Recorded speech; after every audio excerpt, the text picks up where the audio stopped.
Hello नमस्कार आप सभी लोगों को। जैसे आपको लोगों को पता है कि हम अभी आईआईटी जेएम के कुछ 2026 के पेपर को सॉल्व कर रहे हैं। हमारा ऑलरेडी ये सिक्स सेशन है। 5 सेशन हमने कंप्लीट कर रखे हैं और हमने क्वेश्चन नंबर 1 से 50 तक कर रखा है और लास्ट अभी बस 10 क्वेश्चंस बचते हैं इस पेपर का। उसको भी हम सॉल्व करेंगे, एक्सप्लेन करेंगे। मैं बताऊंगा कि मैं एग्जाम के टाइम पे क्या सोच रहा था, कैसे मैंने इसको सॉल्व किया, या फिर मैंने कैसे मेरे दिमाग में क्या चल रहा था, कैसे अप्रोच कर सकते हैं। और एग्जाम के टाइम पे मैंने कैसे कंट्रोल किया खुद को कि अगर ऐसा तो होगा ही ऑब्वियसली, आप एग्जाम में बैठने जाओगे तो 60 के 60 क्वेश्चंस नहीं आएंगे। अगर एक दो क्वेश्चंस नहीं आए तो कैसे होपलेसनेस को हटा सकते हैं कि क्वेश्चन नहीं आ रहा, तो कैसे खुद को मोटिवेटेड रख सकते हैं कि अगला क्वेश्चन कर सकते हैं हम, अगला क्वेश्चन करेक्ट होगा। टेंशन लेने की बात नहीं है, मार्क्स अच्छे आएंगे। ये कैसे खुद को पॉजिटिव कैसे रखना है, कैसे मोटिवेटेड रखे, मैंने खुद को कैसे मोटिवेट किया उसके बारे में भी डिस्कस। ठीक है, तो अभी क्वेश्चंस की तरफ जाए उससे पहले मैं बताना चाहूंगा कि आप मेरे साथ जुड़ने के लिए व्हाट्सएप ग्रुप ज्वाइन कर सकते हो, जिसका लिंक आपको डिस्क्रिप्शन में मिल जाएगा। सिमिलरली आप अपने प्रिपरेशन को बूस्ट देना चाहते हो, प्रॉपर गाइडेंस चाहिए, तो आप हमारे साथ कक्षा पे भी जुड़ सकते हो, जहाँ पे एक्सपीरियंस्ड सानू सर है और मैं भी रहूंगा वहां पे आपके साथ। तो आप अपने प्रिपरेशन के लिए आपको लाइव फिर रिकॉर्डेड लेक्चर्स मिल जाएंगे, टीपीपीस मिल जाएंगे, असाइनमेंट क्वेश्चंस मिल जाएंगे, सब्जेक्ट वाइज क्वेश्चंस मिल जाएंगे आपको, टॉपिक वाइज भी, और फिर लास्ट में मॉक टेस्ट भी मिल जाएगा आपको। ये सारी चीजें आप पा सकते हैं हमारे साथ कक्षा से जुड़ के। ठीक है, नया बैच बैच भी लॉन्च हुआ है अभी, तो आप बैच भी एक बार चेकआउट कर सकते हो, फिर ज्वाइन कर सकते हो आप। ठीक है, एक एक नया बैच आया है, रैंकर बैच, जिसमें हम रिवीजन फिर क्वेश्चन प्रैक्टिस, कैसे रैंक को बूस्ट कर सकते हो आप, उसके बारे में ज्यादा फोकस करके हम वो बैच लॉन्च किए। सानुसन ने किया है अभी रिसेंट, आज ही था शायद उसका, तो आप वो भी ज्वाइन कर सकते हो। ठीक है, चलिए फिर अभी इतनी इन्फॉर्मेशन के साथ हम क्वेश्चंस के साथ ही जाते हैं। तो क्वेश्चन 50 तक कर रखा है हमने ऑलरेडी। आज बारी है 51 की। 51 से हम 60 तक का करेंगे। तो just look at the question एक बार, आप देखो, फिर इस क्वेश्चन को हम करते हैं। क्वेश्चन नंबर 51 क्या है? क्वेश्चन 51 में, a particle of mass m undergoes periodic motion in one dimension with its total energy given as equals, where k is a positive constant and x dot equals dx by dt. Simple definitions दे दिए यहाँ पे। Assuming that E is conserved, the time period t has the relation t proportional to e raised to minus 1 by n, value of n e। यहाँ पे question क्या है, एक particle है, ये क्लासिकल मैकेनिक्स का है, फेज डायग्राम से ये क्वेश्चन आप रिलेट कर सकते हो। फेज डायग्राम में क्या होता है आपका, मोमेंटम और एक्स होता है ना, यहाँ पे पी एक्स डायरेक्शन में और एक्स। तो अगर पीरियोडिक मोशन है तो वहां पे आपका क्या बनेगा, एक एलिप्स बनता है, एलिप्स या सर्कल बनेगा शेप आपका। तो ये पूरे रोटेशन के लिए कितना टाइम लगेगा, ये फेज डायग्राम बोलते हैं इसको, जहां पे मोमेंटम और स्पेस दोनों होते हैं। ठीक है, तो ये फेज डायग्राम में ये कंप्लीट रेवोल्यूशन होने के लिए कितना टाइम लगेगा, वो इसका टाइम पीरियड है। तो अगर आप क्लासिकल मैकेनिक्स की हो तो वहां पे आपका डेरिव का सिंपल सा फॉर्मूला आता है, T is proportional to E की power minus by N plus.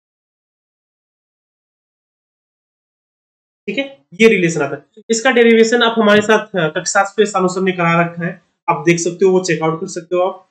But अगर आपको सिर्फ फॉर्मूला चाहिए तो ये फॉर्मूला है इसका, कि कोई भी कोई भी पोटेंशियल दिया है हमें, ठीक है, for potential of X is proportional to X की पावर एन। ठीक है, ये हमें कंडीशन है कि अगर पोटेंशियल एक्स की पावर एन के फॉर्म में है, ठीक है, अगर प्रोपोर्शनल है, तो टाइम पीरियड जो होगा, ठीक है, किसी फिक्स्ड एनर्जी के लिए जो टाइम पीरियड होगा, वो टाइम पीरियड किस पे रिलेट करेगा, कैसे डिपेंड करेगा, ए की power minus 1 by N plus half.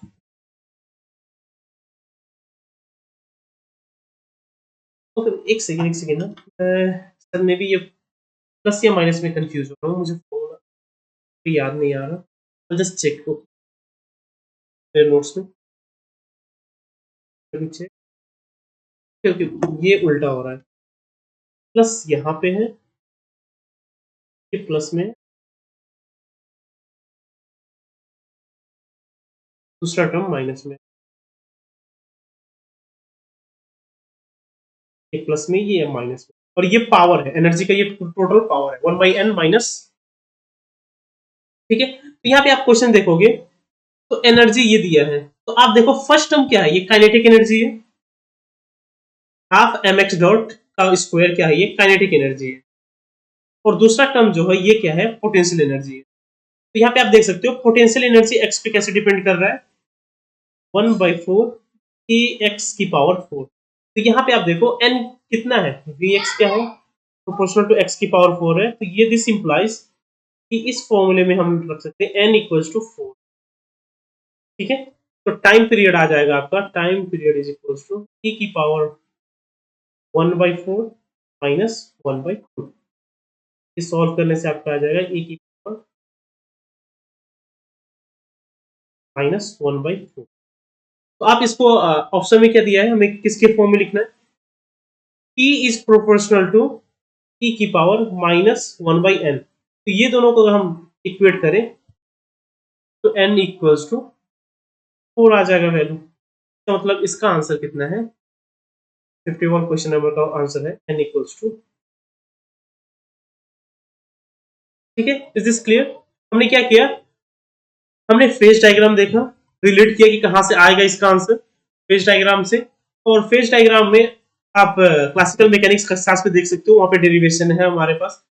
तो वहां पे टाइम पीरियड किस पे डिपेंड करता है, एनर्जी की पावर 1/n माइनस 1/2।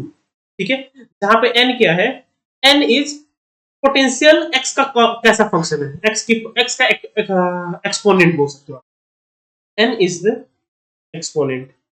एक्सपोनेंट किसका एक्सपोनेंट, जब आप पोटेंशियल लिख रहे हो तो पोटेंशियल x का कितना है, x के फॉर्म में होगा, तो वो x का एक्सपोनेंट है। ठीक है, the exponent of x in p of x। ठीक है, डिग्री बोल सकते हो आप, कि क्या है आपका पोटेंशियल का डिग्री है। ठीक है, पोटेंशियल x का फंक्शन है, तो x का डिग्री कितना है, हाईएस्ट पावर कितना है, वही यहाँ पे क्या है, n है यहाँ पे। तो वही n को यहाँ पे सब्स्टिट्यूट करोगे, आप सिंप्लीफाई करोगे और आ जाएगा आपका आंसर e की पावर माइनस 1/4 के फॉर्म में। तो हमें चाहिए e की पावर माइनस 1/n के फॉर्म में निकालना है, और n का वैल्यू निकालना है वहां पे। तो ये दोनों को अगर हम इक्वेट करें, यहाँ पे n इक्वल्स टू 4 आ जाएगा। ठीक है, क्लियर। अगर कोई भी डाउट हो तो आप कमेंट में डाल सकते हो, और नेक्स्ट आप क्या कर सकते हो, व्हाट्सएप ग्रुप ज्वाइन करके व्हाट्सएप ग्रुप पे स्क्रीनशॉट लेके अपना सोल्यूशन लिख के, अपना डाउट लिख के वहां पे डाल देना, I answer it at the earliest. ठीक है, विद इन अ डे, जब भी टाइम मिले मुझे। अभी मैं क्या बोलते हैं, मुंबई जाने वाला हूँ TFR, आई मीन अभी तो रिपोर्टिंग डेट भी आ गया हमारा, तो वहां पे जा रहा हूँ, तो मे भी थोड़ा लेट लगे, but with in a day I answer.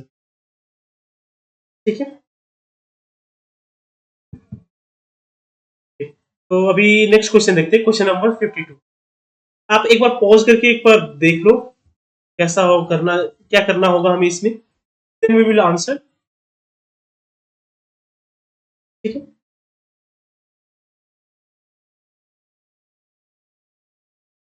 I hope आप लोगों ने देखा एक बार पॉज करके। चलिए अभी क्वेश्चन को सॉल्व करते हैं, क्या है यहाँ पे क्वेश्चन। क्वेश्चन क्या है, spacecraft is placed 200 kilometer above Earth in a circular orbit. The minimum change is the speed required to place the spacecraft in a parabolic orbit in kilometer. ठीक है, यहाँ पे क्या है, अर्थ के अराउंड में एक स्पेसक्राफ्ट है 200 किलोमीटर अबव अर्थ, अर्थ के सरफेस से 200 किलोमीटर है। ठीक है, तो वो जो स्पेसक्राफ्ट है वो अभी सर्कुलर ऑर्बिट में है, उसको हमें पैराबोलिक ऑर्बिट बनाना है, तो स्पीड कितना बढ़ाना पड़ेगा, कितना चेंज करना पड़ेगा। ठीक है, जैसे क्या है, ये ग्रीन कलर का क्या है, हमारा अर्थ है सब। ठीक है, तो इसके सरफेस से 200 किलोमीटर ऊपर यहाँ पे एक सर्कुलर ऑर्बिट है। सर्कुलर ऑर्बिट में क्या है, हमारे पास एक स्पेस क्राफ्ट है छोटा। ठीक है, तो इस स्पेस कार्ड को सर्कुलर ऑर्बिट से हटा के अभी क्या करना है हमें, पैराबोलिक ऑर्बिट करना है। रेड कलर का ऑर्बिट, रेड कलर के पैराबोलिक ऑर्बिट, ठीक है। तो कैसा चेंज करना पड़ेगा हमें, स्पीड कैसे चेंज करना, तो सबसे पहले हम निकालते हैं कि सर्कुलर ऑर्बिट में इसका स्पीड कितना होगा, ठीक है। सर्कुलर ऑर्बिट का स्पीड हम लिखते हैं M V square, red actually hurts the eyes. तो सर्कुलर ऑर्बिट में क्या होगा, एम वी सी का स्क्वायर, यहाँ पे वी सी क्या है हमारा, सर्कुलर ऑर्बिट का स्पीड है, ठीक है, डिफरेंस कर रखने के लिए, divided by R equals to क्या होना होगा, ग्रेविटी होगा ना, G M small M divided by R. ये इक्वेशन ये सबको क्लियर है। राइट साइड में क्या है हमारा, ग्रेविटेशनल फोर्स है, और लेफ्ट साइड में क्या है, सेंट्रीपिटल फोर्स है। तो ग्रेविटेशनल फोर्स ही तो सेंट्रीपिटल फोर्स बनेगा सर्कुलर ऑर्बिट में। तो एक स्पेस क्राफ्ट अगर सर्कुलर ऑर्बिट में जा रहा है तो उसका सर्कुलर ऑर्बिट का जो सेंट्रीपिटल फोर्स होगा वो कहां से आएगा, ग्रेविटी से ही आएगा। इसीलिए हमने इन दोनों को इक्वेट कर दिया। यहाँ पे ये आर और ये आर स्क्वायर से हो जाएगा, बीसी आ जाएगा आपका, ये एम स्मॉल एम से ये स्मॉल एम कैंसिल हो जाएगा, आपका बचेगा एम डिवाइडेड बाई आर, ठीक है, अंडर रूट में। ये हो गया आपका आपका ये सर्कुलर ऑर्बिट का स्पीड। सिमिलरली पैराबोलिक ऑर्बिट के लिए स्पीड निकालते हैं। पैराबोलिक ऑर्बिट में जो स्पीड होता है वो स्केप वेलोसिटी होगा, स्केप वेलोसिटी। कोई भी पार्टिकल अगर स्केप वेलोसिटी से मूव करे ना तो वो उसका क्या हो जाता है, वो पैराबोलिक ऑर्बिट बनाता है। फिर वो पैराबोलिक पाथ, वो ऑर्बिट नहीं रहेगा, पाथ बोलते हैं उसको खास, क्योंकि वो ऑर्बिट तो सर्कुलर होना चाहिए, आई मीन सॉरी, और क्या बोलते हैं, घूम के आना चाहिए ऑर्बिट होने के लिए, तो एक्शन ये पैराबोलिक पाथ बोल सकते हो आप। यहाँ पे ऑर्बिट भी या पाथ दोनों सेम ही है,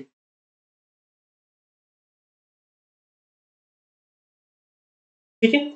तो ये पैराबोलिक और पाथ के लिए स्पीड कितना होगा, उसका स्केप स्पीड होगा। स्केप वेलोसिटी क्या है, होता है two G M by R होता है ना रूट में, स्केप वेलोसिटी होता है यही।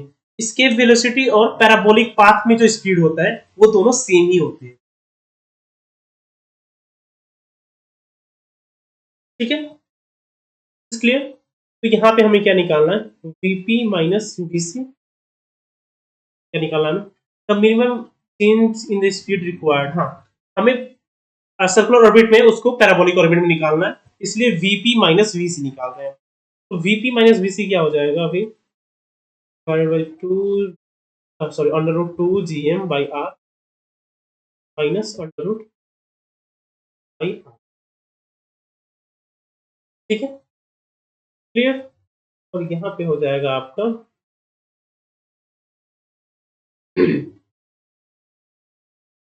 ये हो जाएगा आपका फिर, इसे हम कॉमन ले सकते हैं रूट एम बाई आर, और फिर बचेगा रूट टू माइनस, तो जी की जगह पे रखेंगे, यहाँ पे कॉन्स्टेंट्स के वैल्यू दिए हुए हैं, 6.67 इंटू 10 की पावर माइनस 11, मास दिया हुआ है अर्थ का 6 इंटू 10 की पावर 24। फिर आर की जगह पे क्या रखेंगे, आर की जगह पे 200 किलोमीटर रखेंगे क्या, तो आर की जगह पे सिर्फ 200 किलोमीटर नहीं रख सकते हम। आर हमेशा क्या होता है, अर्थ के सेंटर से किसी भी पार्टिकल का अगर हम ग्रेविटेशनल एनर्जी निकाल रहे हैं, फोर्स निकाल रहे हो, तो वहां पे हम जो आर लेते हैं वो सेंटर टू सेंटर डिस्टेंस हो, ठीक है। तो अर्थ के सेंटर से ये सैटेलाइट का डिस्टेंस कितना होगा, अर्थ का रेडियस ही 6400 किलोमीटर है, प्लस सरफेस से भी 200 किलोमीटर ऊपर है, तो 400 प्लस ये हो जाएगा आपका 6600 kilometre, divided by 600 kilometre. Kilometre करने के लिए इसको मल्टीप्लाई करना पड़ेगा। नेक्स्ट यहाँ पे अभी बच रहा है आपका रूट टू का फैक्टर, तो आप कैलकुलेटर कर सकते हैं, कैलकुलेटर हो जाएगा आपका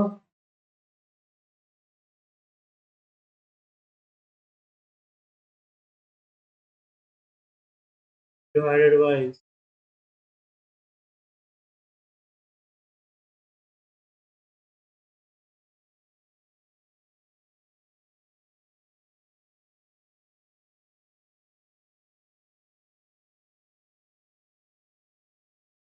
10 की पावर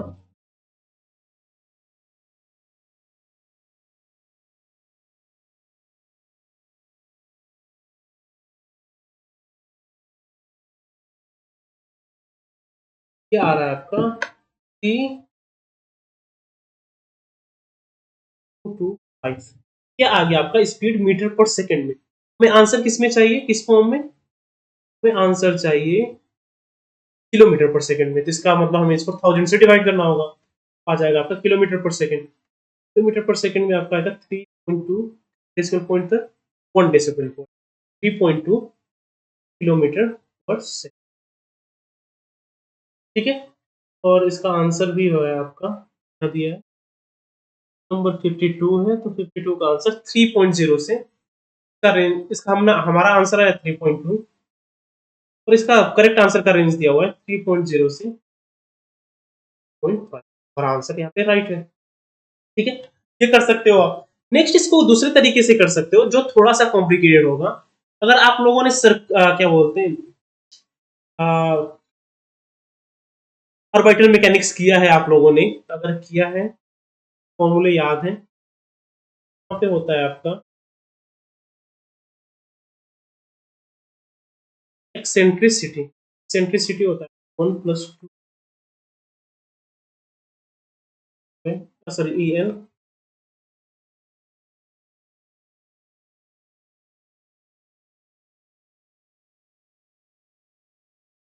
एक सेकेंड ना, मैं एक्सेंट्रिसिटी का फॉर्मूला होता है ऑर्बिटल मैकेनिक्स में।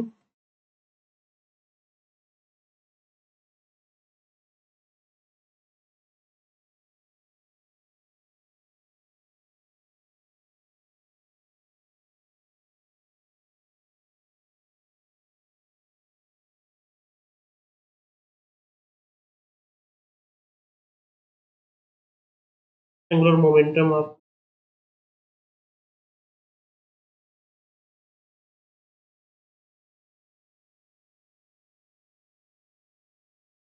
1+2, हाँ यही है 2E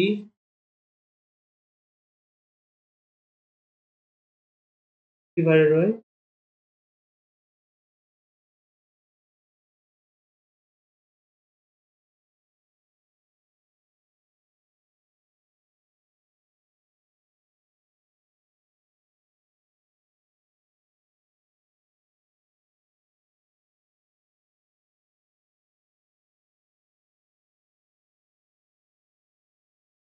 बाय ही होता है ना यहाँ पे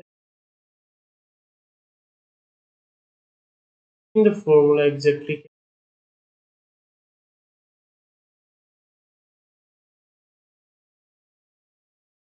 है ना, L/1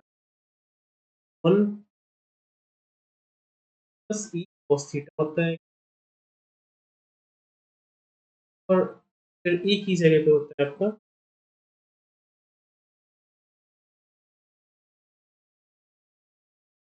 specific H।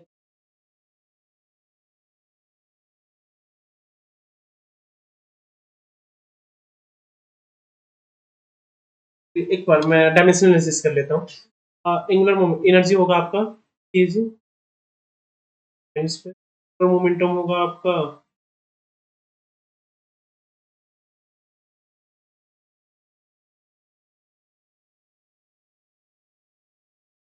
Okay M के होता है L/m²। यहाँ पे ये L क्या है हमारे पास, एंगुलर मोमेंटम है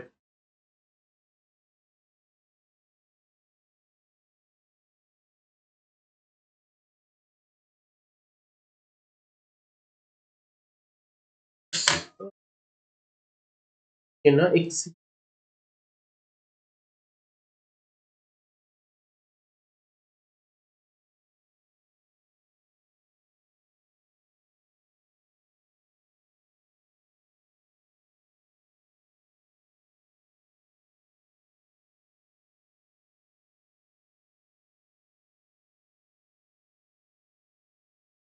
ये चाहिए होगा हमें क्योंकि इक्वेशन से निकाल ही नहीं पाते। एक्सेंट्रिसिटी का फॉर्मूला है आई गेस, एक्सेंट्रिसिटी 0 होता है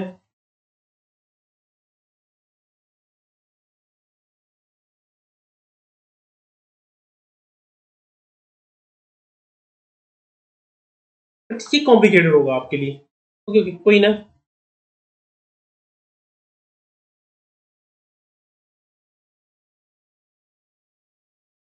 this one going to be a lot more complicated, इसको रहने देते, वो हमारा इजियर पार्ट था। और एक तो फॉर्मूला एग्जैक्टली याद नहीं आ रहा, ये फॉर्म में ही था, remember. This this is better, this way.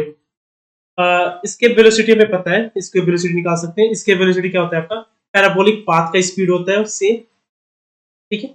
और दूसरा हमें सर्कुलर ऑर्बिट में स्पीड कितना होना चाहिए वो पता है। दोनों हम लगा के हम यहाँ पे क्लियरली निकाल सकते हैं इजी, ठीक है। I hope this is clear. आप वो भी लगा के कर सकते हो, एक्चुअली मुझे एग्जैक्ट फॉर्मूला याद नहीं आ रहा, इसलिए मैं बता नहीं पा रहा आपको। बट वहां पे आप एक चीज कर सकते हो बस, इस सर्कुलर ऑर्बिट में आपका क्या होता है, सर्कुलर ऑर्बिट में एक्सेंट्रिसिटी 0 होता है, ये फैक्ट यूज करके आप स्पीड निकाल सकते हो। और दूसरा पैराबोलिक स्पीड, पैराबोलिक पाथ में क्या होता है, एक्सेंट्रिसिटी 1 होता है आपका, ठीक है। तो ये दोनों ये सर्कुलर ऑर्बिट के लिए है, और ये आपका पैराबोलिक ऑर्बिट के लिए। तो अगर आप फॉर्मूला एग्जैक्टली मिल जाए आपको तो ठीक है। जैसे मैंने नोट्स नहीं रखा यहाँ पे, मेरा नोट्स भी गायब हो गया, तो इसलिए। बट अगर आपको एक्सेंट्रिसिटी का फॉर्मूला पता है तो वहां से भी आप इक्वल्स टू 0 रख सकते हो सर्कुलर ऑर्बिट के लिए। तो यहाँ पे आपको रखना है आर इक्वल्स टू, आप आर की जगह पे रखोगे वही 6600 किलोमीटर, ठीक है। सेम आर की जगह पे वही जी, ग्रेविटेशनल कांस्टेंट है ही, मास मास ऑफ द अर्थ लोगे आप। सेम पैराबोलिक पाथ के लिए भी क्लोजेस्ट डिस्टेंस जो होगा आपका, ए जो रखोगे ए की जगह पे रखोगे आप 60, या फिर आर की जगह पे, आर मींस एंगुलर मोमेंटम को लिखोगे ना आप, एम वी, ये आर की जगह पे आप रखोगे, यहाँ पे जो एंगुलर मोमेंटम में ये 6600। तो यहाँ से भी आप जब निकालोगे तो सेम ही वैल्यू आएगा, थोड़ा कॉम्प्लिकेटेड होगा, एक्सप्रेशन डिफिकल्ट बनेगा, बट आंसर सेम आएगा, ठीक है। तो इजियर वे यही है कि आप ये याद रख लो, इस सर्कुलर ऑर्बिट का स्पीड रूट gm/r होता है, और वही पैराबोलिक पाथ का जब स्पीड होगा वो उसकी स्केप वेलोसिटी के इक्वल होगा। स्केप वेलोसिटी कितना होता है आपका, √2gm/r, ठीक है। तो यहां से आप आंसर निकाल सकते हो। चलिए फिर नेक्स्ट क्वेश्चन की तरफ चलते। नेक्स्ट क्वेश्चन है हमारे पास, कंसीडर ए लाइट, ये तो इंटरफेरोमीटर का है। एंड दिस सेम इसी टाइप का ही क्वेश्चन मुझे आयुका में इंटरव्यू में पूछा गया था मुझसे, सिमिलर टाइप का ही क्वेश्चन था, हाँ समझ सकते हो आप, बहुत हद तक सिमिलर था।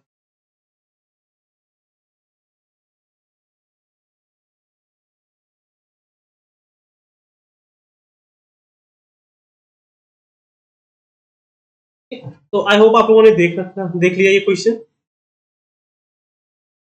क्वेश्चन देख लिया आप लोगों ने अच्छे से, चलिए यहाँ पे आप करते हैं क्या है। Consider a light source having a spectral line width of 10 raised to 10 hertz used in a microsol interferometer. The mirrors M1 and M2 are equidistant from the beam splitter of negligible. The minimum distance d2 that the mirror M1 is to go for the interference pattern to completely disappear in centimeter. हमें क्या करना है यहाँ पे, हमें एक light source है, light source के पास क्या है, एक लाइन विड्थ है। लाइन विड्थ मीन्स क्या होता है आपका, कि वो एग्जैक्टली एक ही सेम एक फ्रीक्वेंसी पे नहीं निकाल रहा उसका वेवलेंथ, उसका फ्रीक्वेंसी क्या हो रहा है, डिफरेंट डिफरेंट आ रहे हैं। तो वहां से आपको क्या निकालना होगा, कोहेरेंस लेंथ निकालना, ठीक है। जब लाइन विड्थ होता है तो वहां पे कोहेरेंस लेंथ होता है। कोहेरेंस लेंथ क्या होता है आपका, same C divided by 10 raise to sorry frequency delta, ये न्यू है, ठीक है, ये फ्रीक्वेंसी है। डेल्टा फ्रीक्वेंसी मींस यही लाइन विड्थ को ही डेल्टा न्यू बोलते हैं, ठीक है। तो कितना चेंज है फ्रीक्वेंसी में, कितना ऊपर नीचे हो रहा है फ्रीक्वेंसी, लाइट सोर्स है, लाइट सोर्स का एग्जैक्ट एक ही फ्रीक्वेंसी पे लाइट नहीं निकल रहा, कुछ फ्रीक्वेंसी चेंजेस हो रहे हैं, और वही यहाँ पे चेंज क्या है, यहाँ पे डेल्टा न्यू, ठीक है। तो ये यूज करके आपको लाइन विड्थ निकालना है, sorry coherence length, coherence length, coherence length means इतने लेंथ में क्या है, लाइट क्या है, कोहेरेंट है। एक स्मॉल लेंथ के लिए वो लाइट्स क्या, अगर इतना छोटा अगर हम लेंथ टाइम के लिए हम ले लाइट को, सिर्फ जो लाइट सोर्स है उसको ऑन रखे, तो जो लाइट आएगा ना वो कोहेरेंट लाइट आएगा। ठीक है, तो इसी को बोलते हैं कोहेरेंस लेंथ। आप तो थियरी क्लासेस में बुक्स के आप अच्छा समझ पाओगे, यहाँ पे हमें क्वेश्चन भी करना है, टाइम भी देना है, इसलिए मैं शॉर्टकट में बता रहा हूँ आपको, थोड़ा सिंप्लीफिकेशन के लिए। ठीक, फ्रीक्वेंसी कोई भी लाइट सोर्स होता है, एग्जैक्ट सेम फ्रीक्वेंसी पे लाइट नहीं निकाल सकता, फ्रीक्वेंसी फ्लक्चुएट होता है। वो फ्लक्चुएशन क्या है, यहाँ पे लाइन विड्थ है, और वो लाइन विड्थ से हमें क्या निकाल सकते हैं, कोहेरेंस लेंथ निकाल सकते हैं। कोहेरेंस लेंथ क्या होगा, C divided by line width. ठीक है, क्लियर। नेक्स्ट हमें क्या चाहिए, अभी नेक्स्ट इसमें एक फैक्ट याद रखना है आपको, कि कोई भी इंटरफेरोमीटर है, ठीक है, इंटरफेरोमीटर में अगर कोहेरेंट लेंथ इतना उसका पाथ डिफरेंस आ जाए, ठीक है, लाइट सोर्स का, ये जो दोनों मिरर है, दोनों मिरर के बीच का अगर पाथ डिफरेंस कोहेरेंस लेंथ जितना आ जाए, तो वहां पे मिनिमा मैक्सिमा जो बोलते हैं ना आप, फ्रिंजेस, वो फ्रिंजेस नहीं दिखेंगे आपको, पूरा का पूरा पैटर्न, पूरा का पूरा आप समझ सकते हो कि पूरा का पूरा हट जाएगा, कोई पैटर्न नहीं दिखेगा। जो मैक्सिमा और मिनिमा का पैटर्न्स दिखते हैं ना, वो यहाँ पे नहीं दिखेंगे, कोहेरेंस लेंथ जितना अगर उसका पाथ डिफरेंस हो जाए तो। तो पाथ डिफरेंस निकालते हैं अभी। पाथ डिफरेंस क्या होता है आपका, डेल्टा एक्स।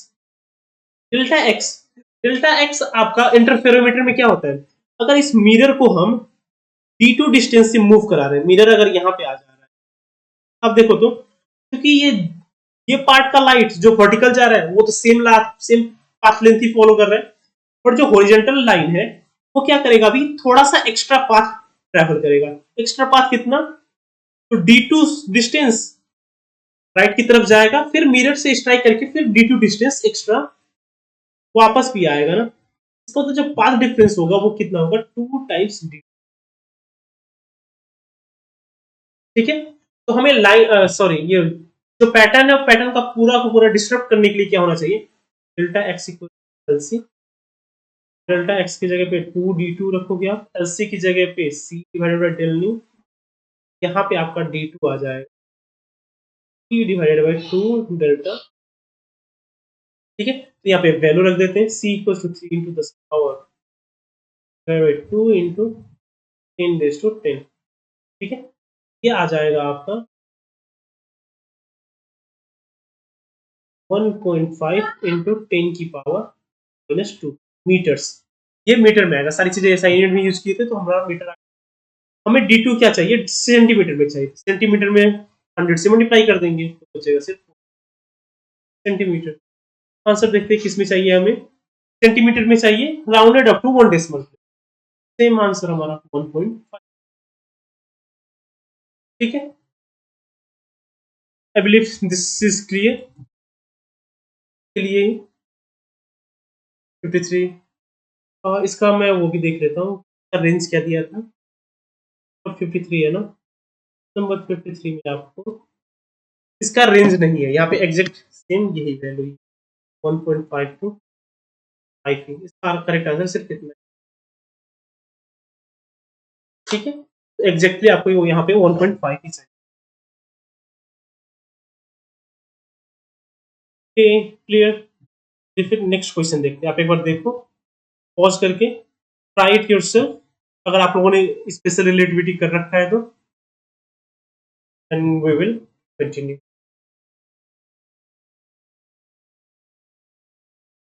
ठीक है, चलिए फिर करते हैं अभी इसका। तो हमारे पास क्या है क्वेश्चन में, muons are unstable relativistic particles created at high altitudes above the earth having a lifetime of 2.2 10 raised to -6 second in their rest frame. As measured by an observer on the ground, the minimum velocity the muon requires to travel a distance of 6000 meter is v. The speed, the value of v by c. हमें क्या निकालना है, यहाँ पे particle का speed निकालना है। ठीक है, जो म्यून्स है, म्यून्स का लाइफ टाइम है टाउ इक्वल्स टू 2.2 into 10 की पावर -6। ठीक है, तो इतने लाइफ टाइम में किसी भी पार्टिकल को क्या करना है, अर्थ के सरफेस से, सरफेस से नहीं 6000 मीटर्स ऊपर से उसको सरफेस तक पहुंचना है। उसको कितना मिनिमम स्पीड चाहिए होगा। ठीक है, तो मिनिमम स्पीड के लिए क्या चाहिए होगा हमें, ये जो डिस्टेंस है, distance should be v into T, यही होना चाहिए ना हमारा, distance equal to v into T होता है, सिंपल। तो डिस्टेंस हमारे पास है 6000, वेलोसिटी हमें निकालना है v, टाइम, ये टाइम क्या होगा, यहाँ पे क्या रखेंगे हम, 2.2 इंटू 10⁻⁻6 रखेंगे क्या, कैन यू थिंक, ये रख सकते हैं हम। तो यहाँ पे टाइम ये 2.2 इंटू 10⁻6 नहीं रख सकते, क्योंकि ये जो 2.2 माइक्रो सेकेंड है ना, ये टाइम लाइफ टाइम है म्यून्स के उसके खुद के फ्रेम में, बट जब हम उसको बाहर से देखेंगे तो उसके हिसाब से जो टाइम हो रहा होगा वो हमारे लिए क्या दिखेगा, थोड़ा ज्यादा टाइम दिखेगा, टाइम डायलेशन होगा हमारे लिए। ठीक है, अगर सिर्फ वो, अगर उसके लिए 1 सेकेंड पास हुआ है, ठीक है, अगर उसके लिए 1 सेकेंड पास हुआ है तो हमारे लिए 2-3 एक्स्ट्रा कुछ सेकेंड्स पास हो चुके होंगे उतने टाइम में। मूविंग फ्रेम में क्या होता है, moving objects experience less time, जो म्यून है, म्यून क्या होगा 2.2 जो माइक्रो सेकेंड है उसका टाइम लाइफ टाइम, वो हमारे लिए क्या दिखेगा अगर वो म्यून मूव कर रहा है हमारे रेस्पेक्ट में। यहाँ पे देख सकते हो आप कि लैब के रेस्पेक्ट में तो वो मूव कर रहा होगा, तो जब वो मूव कर रहा होगा तो लैब के फ्रेम में उसका टाइम कुछ एक्स्ट्रा दिखेगा। तो वहां पे हमें क्या करना होगा, टाइम डायलेशन का फॉर्मूला यूज करना है। टाइम डायलेशन का फॉर्मूला में गामा टाउ हो जाएगा टी की जगह पे, 6000 मीटर्स है, वी हमें निकालना है। गामा क्या होता है आपका, 1/√v², sorry 1 - v²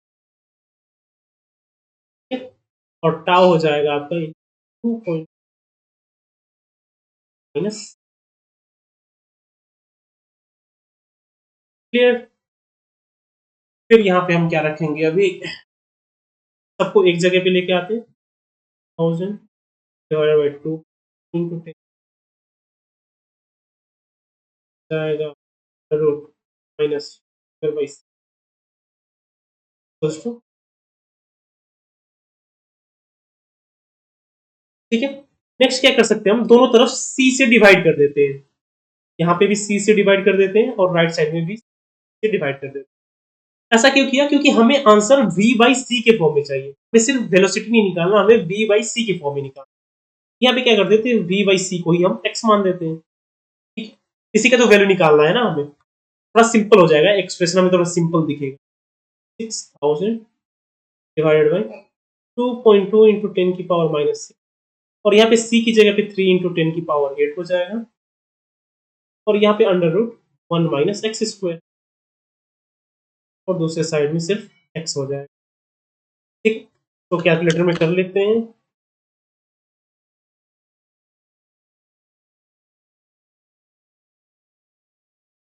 1000 divided by 3 divided by 2.2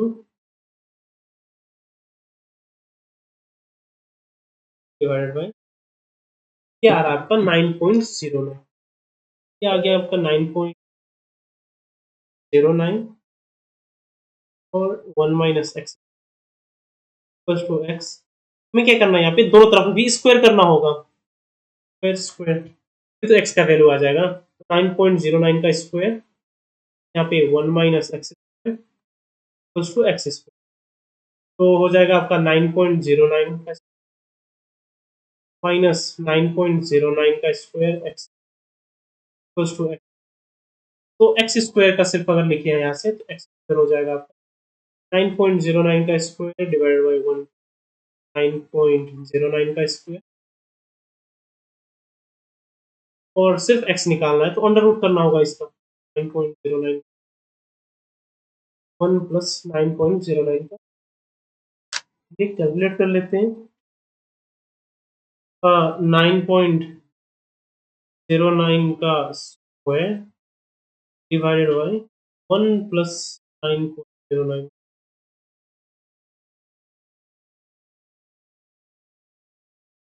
और फिर इसको सबको रूट में ले लेना है, क्या आ रहा है 0.994।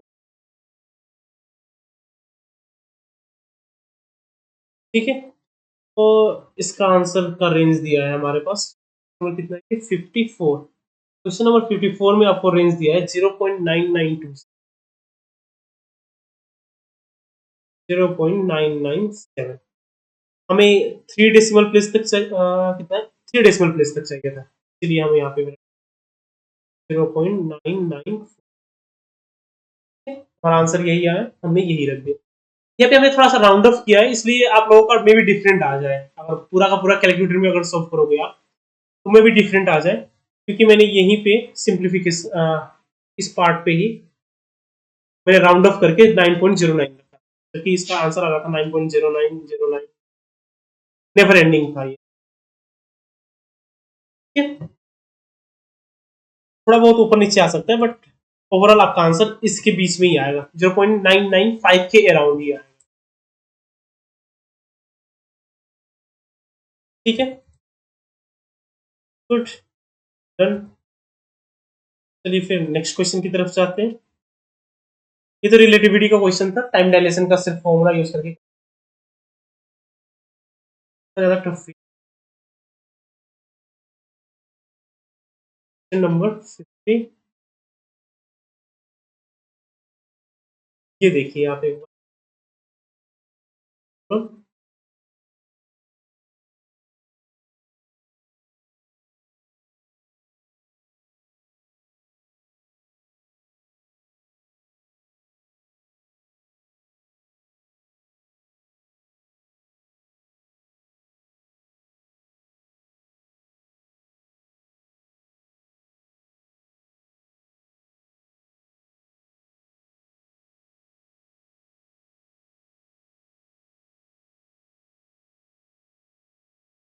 ठीक है, ठीक है, फिर ये क्वेश्चन करते हैं। यहाँ पे क्या है, on the surface of thin water film of refractive index 1.33, two light beams of wavelength lambda 1 and incident at an angle of 30 degree. The light of wavelength lambda 1 exhibits maximum reflection, but light of wavelength lambda 2 is not reflected at all. The minimum thickness of the water film in micrometer is। यहाँ पे क्या है हमारे पास, question का setup बनाता हूँ मैं, पता चलेगा आपको। तो यहाँ पे क्या है हमारे पास, एक थिन वाटर फिल्म, एक ग्रीन कलर का water film. Thin water film means उसके पास कुछ क्या है, डिस्टेंस है। वाटर फिल्म क्या है, एकदम पतला सा नहीं है, उसके पास कुछ गैप है, इसको डिस्टेंस मानते हैं फिल्म को ही। ठीक है, ये अपर लेयर हो गया और ये नीचे का लेयर पानी का। जैसे बबल, सो बबल देखते हो गया, तो बबल में क्या होगा, एक बाहर का लेयर होगा, एक अंदर का भी तो लेयर होगा ना, तो थिकनेस रहेगा। तो वो हो गया उसका डी। ठीक है, तो यहाँ पे क्या है हमारे पास, टू वेवलेंथ्स आ रहे हैं, एक लैम्डा वन आएगा, फिर रिफ्रैक्ट होगा, अंदर की तरफ जाएगा, फिर यहाँ से रिफ्लेक्ट बैक होगा कुछ पार्ट, फिर ये रिफ्रैक्ट होगा। ठीक है, तो ये हो गया incident. Incident angle 30 degree, incident at an angle of 30 degree. ये नॉर्मल का एंगल है या फिर सरफेस है? On the surface of thin water film index light beams of wavelength lambda 1 and lambda 2 are same angle.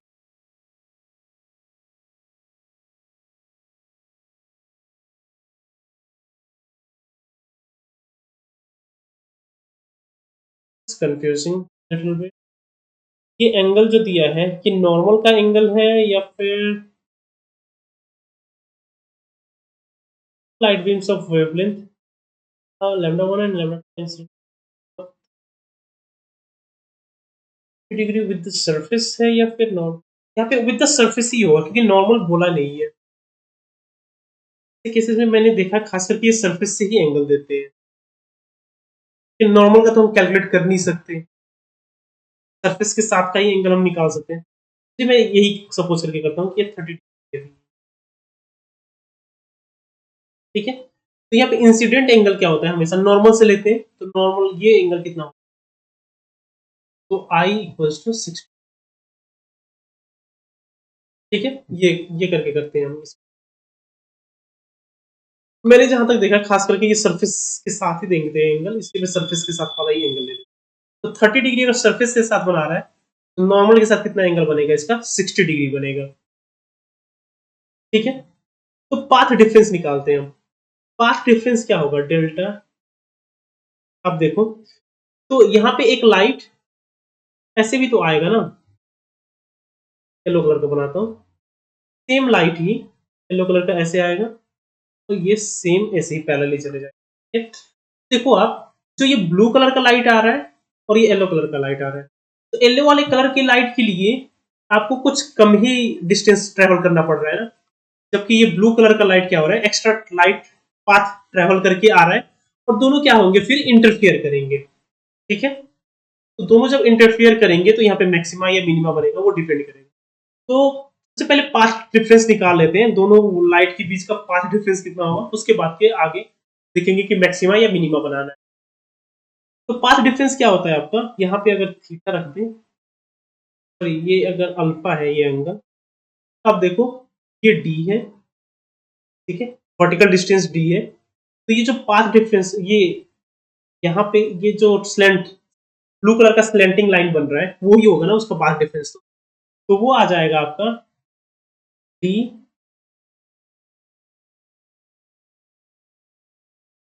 वो आएगा, इसको अगर वाई मान दे हम, तो D by Y plus sign.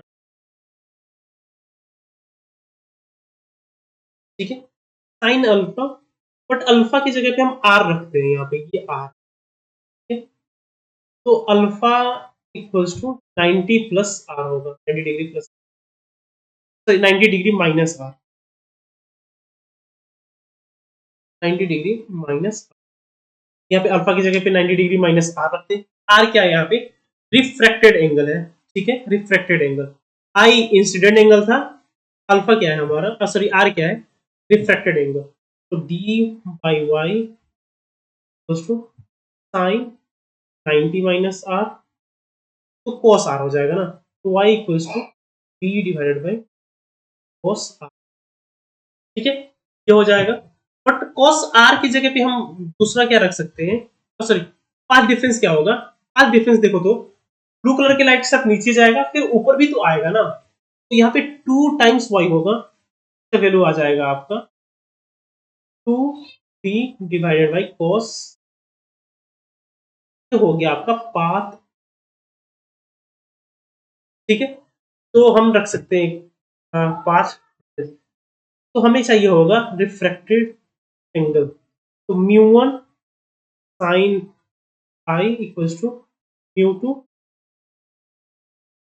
Sign R. तो म्यू वन हमारा वन रख देते हैं, फ्री स्पेस से एयर से ही आ रहा है, और वाटर का index one sine equals to 1.33 sine R, sine R is equals to sine 60 कितना होता है? √3/2 होता है, और इंटू 1.3 भी करना है, यहाँ से आपका आर आ जाएगा, आर होगा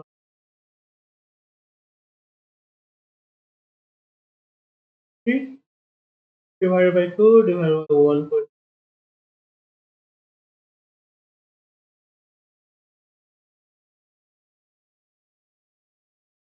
ये आ रहा है आपका 40.6 डिग्री। ठीक है, ये रिफ्रैक्टेड एंगल है। तो अभी हमारे पास सब कुछ आ गया, हमें बस चाहिए अब कि कौन से केस में मैक्सिमा होगा और कौन से केस में मिनिमा होगा। अब देखो, लैम्डा वन के लिए क्या हो रहा है? मैक्सिमम रिफ्लेक्शन हो रहा है, तो वहां पे क्या होगा? हमारे पास पाथ डिफरेंस क्या होना चाहिए? मैक्सिमा होना चाहिए। वहां पे हमारे पास 2d divided by cos r जो है should be equals to, maximum change होने के लिए क्या होना पड़ेगा? Path difference should be equals to n।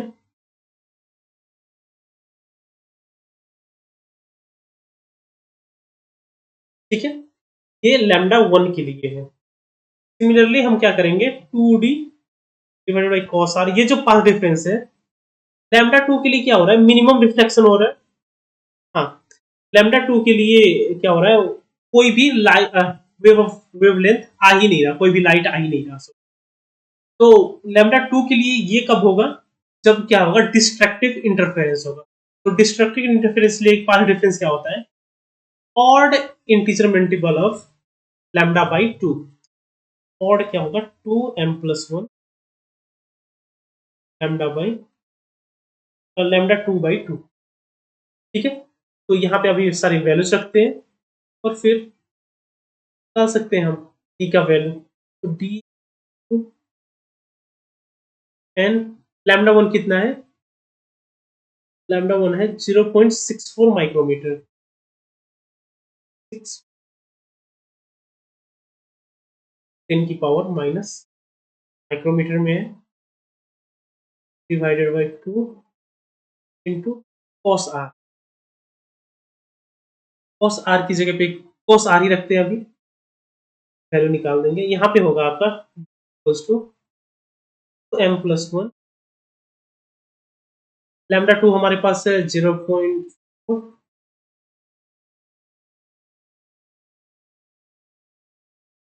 10 की पावर माइनस 6 4। यहाँ पे भी क्या हो गया, कॉस। तो यहाँ पे आप क्या निकाल सकते हैं, एन और एम का रिलेशन निकाल सकते हैं दोनों को इक्वल करके, क्योंकि डिस्टेंस दोनों एक ही मटेरियल है ना। इन फिल्म तो वाटर का ही एक ही फिल्म है हमारे पास, तो दोनों के लिए गैप तो सेम होना चाहिए। तो गैप सेम करने के लिए क्या कर सकते हैं, दोनों को इक्वेट कर देते हैं।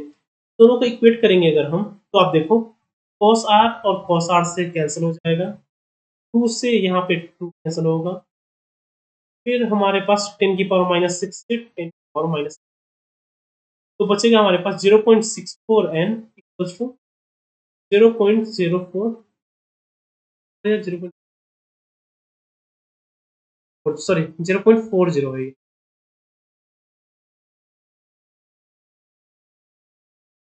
0.0 था, हो जाएगा 0.2m+1 डिवाइडेड बाई 2। ठीक है, ये बच रहा है। नेक्स्ट दोनों तरफ 100 से मल्टीप्लाई कर देते हैं। ठीक है, और n 20 2m+1 यहाँ पे फिर से आ जाएगा। आप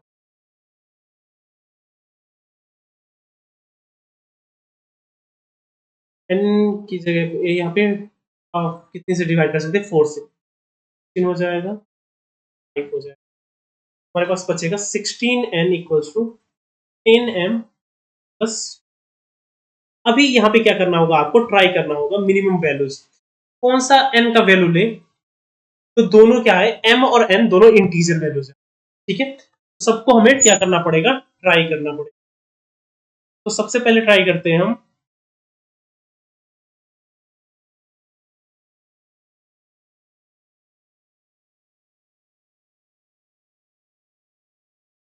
वैल्यू रॉन्ग हुआ है, चेक करते हैं। 0.64 ही है ये, 6 और ये 0.40, बहुत सारा वैसे ही रहने देते हैं। p equals to n lambda 1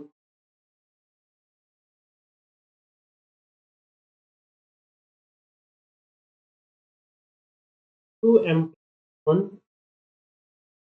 divided by 4।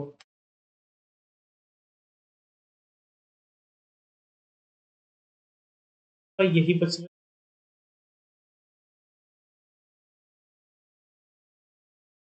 100 से मल्टीप्लाई करेंगे तो 40 होगा, 40 को फिर से डिवाइड भी तो करना है, 20 ही।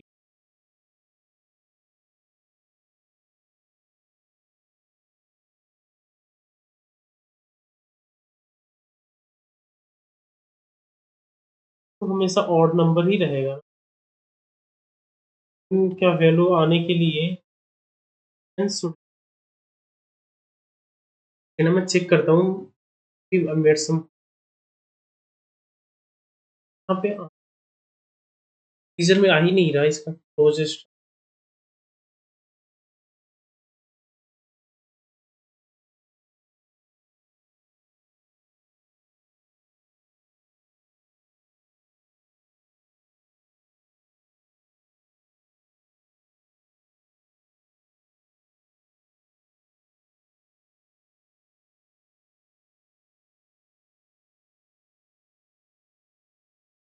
Okay okay, I made a mistake है। मिस्टेक क्या हुआ है आपका, पाथ डिफरेंस में ही मिस्टेक हुआ है। पाथ डिफरेंस जो लिख रहे थे यहाँ पे, आप देखो मैक्सिमा होने के लिए आपको स्टोक्स थ्योरम याद है कि कोई भी जब wavelength, wave of light reflect होता है ना, डेंसर मीडियम से रेयर मीडियम में पास होते टाइम अगर वो रिफ्लेक्ट बैक हो रहा है तो वहां पे उसका क्या होता है, 90 डिग्री का फेज डिफरेंस आता है। इसीलिए जो यहाँ पे रिफ्लेक्शन की वजह से है, ये होगा आपका 2m+1, यहाँ पे रखिए 2m+ लैम्डा 1 डिवाइड 4 होगा, और ये सिर्फ n होगा, n लैम्डा। रिफ्लेक्शन की वजह से यहाँ पे जो उल्टा है, देखो आप कि क्या बोलते हैं, ऑड इंटीजर कब होता है, जब पाथ डिफरेंस क्या हो, लैम्डा बाई 2 या 3 लैम्डा बाई 2 ऐसा हो ना, और क्या बोलते हैं मिनी मैक्सिमम बनता है आपका जब पाथ डिफरेंस क्या हो, इंटीजर मल्टीपल ऑफ लैम्डा हो। बट क्योंकि यहाँ पे रिफ्लेक्शन हो रहा है, और रिफ्लेक्शन के टाइम पे स्टोक्स थ्योरम की वजह से, स्टोक्स थ्योरम स्टोक्स ट्रीटमेंट से, सॉरी नहीं है वो, स्टोक्स ट्रीटमेंट ऑफ लाइट उन्होंने पहले निकाला था कि जब wave of light reflect back होता है, ठीक है, रेयर मीडियम से डेंसर मीडियम पे पास होते टाइम जब वो रिफ्लेक्ट बैक होता है, तो उसका पाथ डिफरेंस ऐड हो जाता है, उसके sorry path difference, phase difference add हो जाता है। फेज डिफरेंस कितने का, फेज डिफरेंस 180 डिग्री, ठीक है, लैम्डा बाई 2 का फेज डिफरेंस ऐड हो जाता है। तो इसीलिए मैक्सिमा बनने के लिए क्या होगा, अभी ऑड इंटीजर होगा, ठीक है, और मिनिमा बनने के लिए क्या होगा, इवन इंटीजर, उल्टा हो जाएगा, ठीक है।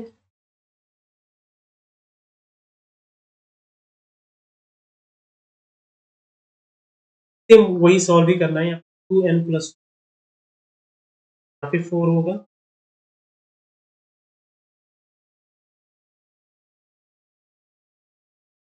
m 0.5 डिवाइडेड बाई, यहाँ पे 2 बचेगा, तो अभी हो जाएगा 2n+1, दोनों को इक्वल करने से 0.64 divided by 2 equals to m 0.40, दोनों तरफ 100 से मल्टीप्लाई कर देते हैं, बचेगा आपका 2n+1 इंटू 32 40m। अभी मल्टीप्लाई करते हैं और डिवाइड करते हैं, तो 8 4 जा 32, 8 5 जा 40, तो 4 2 जा 8n+4 इक्वल्स टू, अब निकालते हैं इनकी वैल्यू, ठीक है। तो अभी n और m के वैल्यूज निकालते हैं, तो n और m का वैल्यू क्या क्या हो सकता है, अगर n की जगह पे हम, सॉरी m निकालते हैं, 8n+4 डिवाइडेड बाई 5, तो हमें क्या चाहिए यहाँ पे, ये 10 20 30 ऐसे फॉर्म में हुआ तभी तो डिवाइड करने के बाद m भी इंटीजर आएगा ना, तो यहाँ पे 20 बनाते हैं, तो 20 बनाने के लिए क्या होना चाहिए, n इक्वल्स टू 2 और m इक्वल्स टू आ जाएगा, ये एक सोल्यूशन हो जाएगा इसका, ठीक है। और ये क्योंकि ये सबसे छोटे नंबर्स हैं, तो ये क्या आएगा, मिनिमम डिस्टेंस भी देगा, ये मिनिमम डिस्टेंस क्या हो जाएगा आपका, d इक्वल्स टू, यहाँ पे निकाले हम, d equals to 2n+1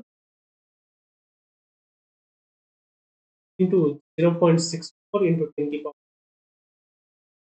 divided by 4 into cos R, तो कॉस आर, आर कितना निकाला था हमने, 40 डिग्री निकाला था ना, 40 पॉइंट समथिंग था, 40.6 डिग्री, कॉस 40 पॉइंट, अभी ये आंसर आ जाएगा आपका। अच्छा, n की जगह पे क्या रखेंगे, अभी 2 रखेंगे, हो जाएगा आपका 5, टोटल का 5 हो जाएगा, 0.6 डिवाइडेड बाई 4,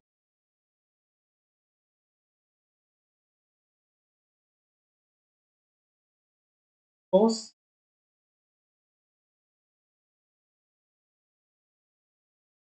ये आ रहा है आपका 0.07 इंटू 10 की पावर -7। हमें आंसर किस फॉर्म में चाहिए, we want answer in the form of micrometre, और वो भी 1 डेसिमल प्लेस तक। तो माइक्रोमीटर में हो जाएगा आपका 0.6, तो 10 की पावर माइनस 6 से मल्टीप्लाई, 10 की पावर 6 से मल्टीप्लाई कर देंगे तो इन मीटर्स में 0.6। ठीक है,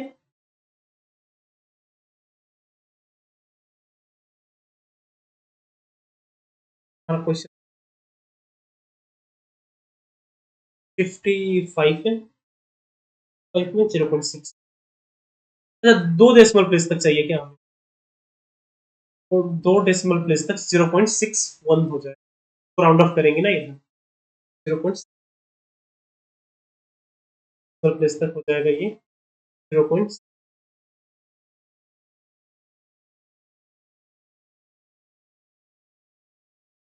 ठीक है, आंसर हो गया 0.6। Clear, done. तो हम स्टिल टाइनी बिट कंफ्यूज्ड कि ये एंगल जो 30 डिग्री है वो सरफेस के साथ दिया है या फिर नॉर्मल ही दिया है। अगर नॉर्मल दिया है तो फिर आप 60 डिग्री रख के ही वहां पे 30 डिग्री रख के निकालना, आई की जगह पे cos r निकाल देना, मीन सॉरी आर का एंगल निकालना, वो मे बी डिफरेंट आएगा उस केस में, थोड़ा सा फ्लक्चुएट होगा, ऊपर नीचे होगा। You can check it for yourself, आप खुद देख सकते हो। मैंने जहां तक जितने क्वेश्चंस किए वहां पे ये एंगल जो होता है सरफेस के साथ ही दिया, तो that's what I am assuming, क्योंकि यहाँ पे एक्सप्लिसिटली मेंशन नहीं किया गया है।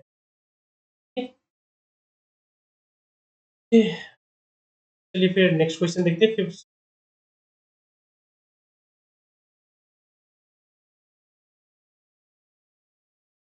क्वेश्चन नंबर 56 बेटर है। An electron is confined in a one-dimensional box of L equals to 10 angstrom. The electron in the first excited state de-excites to the ground state. The wavelength of the emitted radiation. हमें क्या चाहिए? Ground state energy चाहिए, फिर first excited energy state energy चाहिए। तो पहले energy, ये क्या है हमारे पास, एक वन डायमेंशनल बॉक्स है। वन डायमेंशनल बॉक्स में क्या होता है, एन स्क्वायर आई स्क्वायर आई स्क्वायर 2m, ये होता है एनर्जी स्टेट का फॉर्मूला बॉक्स में। तो ई हमें क्या चाहिए, ग्राउंड स्टेट चाहिए। ई ग्राउंड स्टेट के लिए क्या होगा हमारा, एन इक्वल्स टू 1 हो जाएगा, तो 1 यहाँ पे रखेंगे तो 1 आई स्क्वायर का square 2m। First excited state inertia की जगह पे क्या रखेंगे, एन की जगह पे 2 हो जाएगा। ठीक है, क्या बोलते हैं, वन डायमेंशनल बॉक्स में, पार्टिकल इन बॉक्स में हमेशा क्या होता है, ground state energy N equals to 1 होता है, और एन इक्वल्स टू 2 क्या होता है आपका, फर्स्ट एक्साइटेड स्टेट एनर्जी होता है। 2 स्क्वायर आई स्क्वायर 2ml। ठीक है, हमें क्या चाहिए, वेवलेंथ ऑफ लाइट चाहिए जब ये रिलीज होगा, पार्टिकल जब फर्स्ट एक्साइटेड स्टेट से ग्राउंड स्टेट में जाएगा तो कितना वेवलेंथ ऑफ लाइट आएगा। तो वो निकालने के लिए क्या करेंगे हम, E1 माइनस Eg, ये क्या होगा, जो डिफरेंस इन एनर्जी आएगा वही एनर्जी तो फोटोन का रहेगा ना। फोटोन का एनर्जी क्या होता है हमारे पास, ठीक है, यहाँ पे वैल्यूज रखते हैं। तो 2 2 की जगह पे 4 हो जाएगा, 4 पाई स्क्वायर एच कट का स्क्वायर बाई एम, या फिर इसको एच के फॉर्म में लिखते हैं ना, तो एच कैंसिल भी हो जाएंगे, एच कट की जगह पे एच के फॉर्म में। तो जब ये एच के फॉर्म में लिखते हैं एनर्जी लेवल्स को, सेम ही है आंसर, आपको फिर से वही कन्वर्ट करना होगा। एच कट की जगह पे हम ये रख सकते हैं ना, H cut is equal to H by 2 pi, आप सेम वही रिप्लेस करके कर सकते हैं।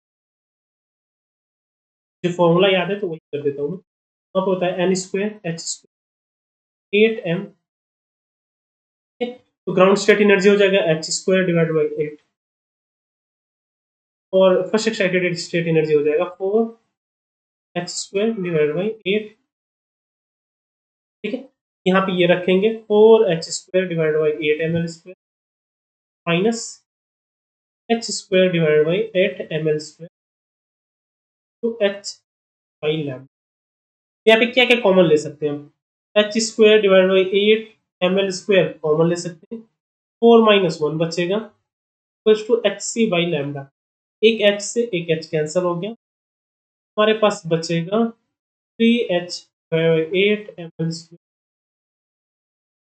बाई लैम्डा, तो lambda is equals to 8 ml²। उसका वैल्यूज रख देते हैं अभी यहाँ पे, 8, मास कितना दिया है हमें पार्टिकल का, हाँ सॉरी इलेक्ट्रॉन का, 9.1 इंटू 10⁻⁻30, 9.1 इंटू 10⁻, बॉक्स का विड्थ दिया है हमें L equals to 10 angstrom, 10 angstrom means 10 into 10⁻⁻10, ठीक है, और C की जगह पे रख देंगे हम 3 into 10⁸ whole divided by 3 into H की जगह पे रखेंगे 6.6425, सॉरी 5, तो पावर्स को एक साथ कर देते हैं, तो पावर्स हो जाएगा आपका 10⁻31 -10 +8 +34, और बाकी के बचेंगे आपको 8 इंटू 10 डिवाइडेड बाई, कैंसिल हो, फिर 10 को यहाँ से हटा के यहाँ पे +1, अभी ठीक है। नेक्स्ट अभी कैलकुलेट कर लेते हैं, 8 इंटू 9.1 डिवाइडेड बाई 625, ये आपका न्यूमेरिकल वैल्यू आ गया 10.988 इंटू 10 की पावर, यहाँ पे कितना बचेगा, 42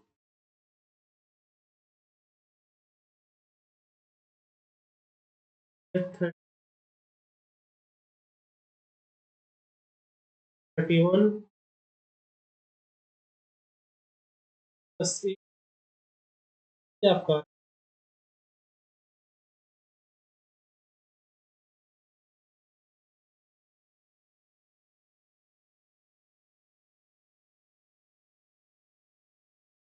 माइक्रोमीटर में वैल्यू रॉन्ग रखा है, 8 और 3, ओके ml² है, सॉरी स्क्वायर करना है, तो 10 की पावर -10 -20 हो, अब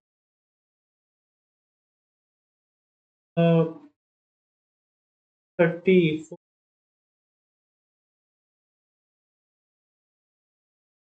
-31 20, 10 की पावर माइनस, ये आपका आंसर हो जाएगा माइक्रोमीटर्स में 1.0988 माइक्रोमीटर। तो हमें राउंड ऑफ कहाँ तक करना है, राउंड ऑफ करना है हमें 1 डेसिमल प्लेस तक, 1 डेसिमल प्लेस तक राउंड ऑफ करने से ये हो जाएगा 1.1 माइक्रोमीटर, आंसर हो गया आपका 1.1 माइक्रोमीटर। नंबर 56,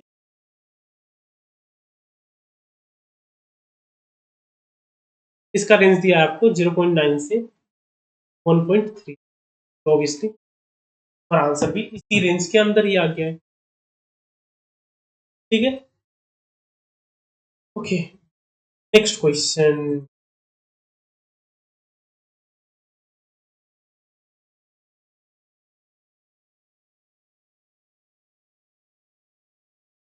नेक्स्ट क्वेश्चन हमारे पास है, an electron is accelerated through a potential of 200 volt and then it passes through a slit of width 1 nanometer held normal to the path of the electron. Assuming the uncertainty relation del x del px equals h cut by 2, maximum scattering होगा electron after this. चलिए इस question को हम पहले setup बनाता हूं मैं, फिर आपको समझ में आएगा, मैं ये अगर डाउट लगे। क्या हमारे पास एक स्लिट है, ठीक है? एक ऐसे स्लिट है, फिर यहाँ पे एक इलेक्ट्रॉन है, इलेक्ट्रॉन ऐसे डॉट डॉट इलेक्ट्रॉन है। तो क्या किया हमने, एक्सेलरेट किया है। जब एक्सेलरेट करेंगे तो एक्सेलरेट करने की वजह से इसका क्या होगा, मोमेंटम बढ़ेगा, क्योंकि एनर्जी आएगा, तो एनर्जी की वजह से काइनेटिक एनर्जी बढ़ेगा और उसका मोमेंटम बढ़ेगा।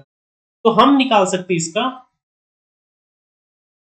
मोमेंटम कितना होगा। तो मोमेंटम क्या होता है आपका, 2m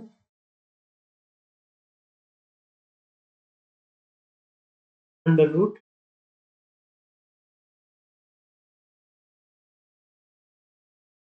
ठीक है, ये होता है आपका मोमेंटम।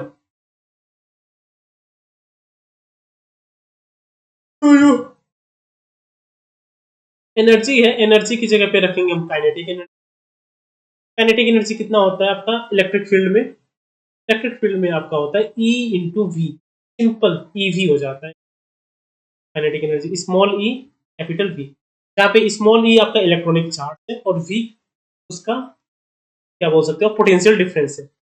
आप इसको रख सकते हैं E equals to root 2m small E capital we,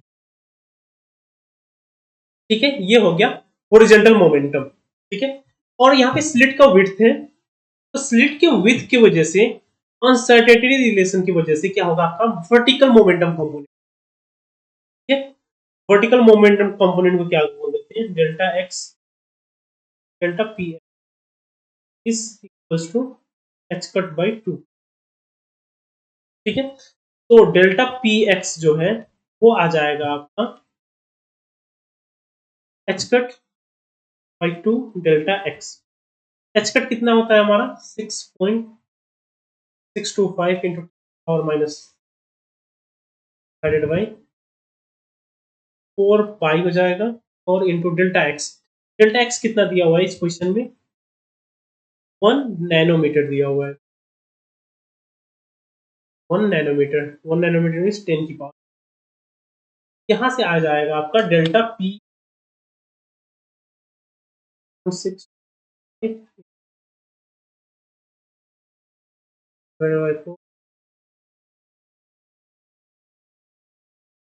ये मोमेंटम आ रहा है आपका 5.272, ठीक है। और P हमारे पास आ रहा है, P की जगह पे भी वैल्यू निकाल देते हैं, आएगा 2 इंटू इलेक्ट्रॉन है,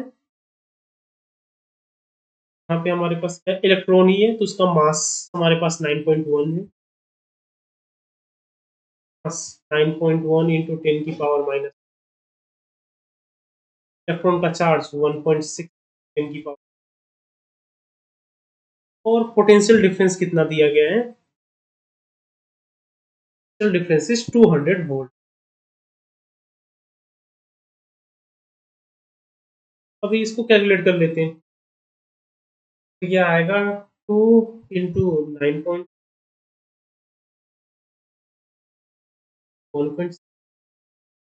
और माइनस, और इसका फुट लेना है हमें, आंसर आ जाएगा आपका 7.6 इंटू 10 की पावर माइनस 20, ठीक है। तो यहाँ पे देखिए जो P है वो हॉरिजॉन्टल है, Px जो है वो वर्टिकल है, ठीक है।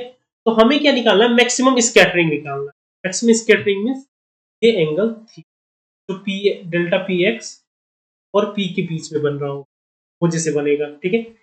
इसका मतलब क्या है कि अगर ये स्लिट नहीं होता तो पार्टिकल सीधे जाता, ठीक है। बट क्योंकि यहाँ पे स्लिट है, एक वर्टिकल मोमेंटम कंपोनेंट आ रहा है। Vertical momentum means vertical speed, particle अभी सीधा ना होके वर्टिकल कंपोनेंट भी है, तो इसलिए वो ऊपर की तरफ भी जा सकता है, ठीक है। तो इस पूरे रेंज में जा सकता है। डेल्टा पी एक्स क्या होगा, 0 से जो हमने यहाँ पे वैल्यू निकाला है ना, पूरा हो सकता है ये, ठीक है। ये पूरा हो सकता है, इसीलिए अभी जो स्कैटरिंग होगा वो थीटा एंगल से होगा, और वो निकालने के लिए क्या करेंगे हम, मैक्सिमम ये अनसर्टेनिटी लेंगे और उसका एंगल निकालेंगे, ठीक है, ठीक है।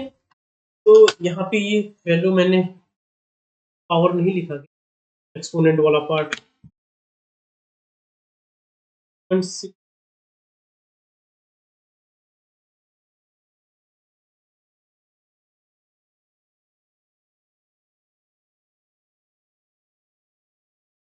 10,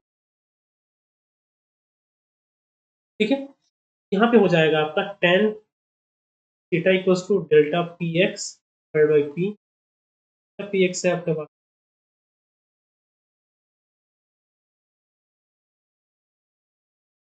डिवाइड बाई 0.6,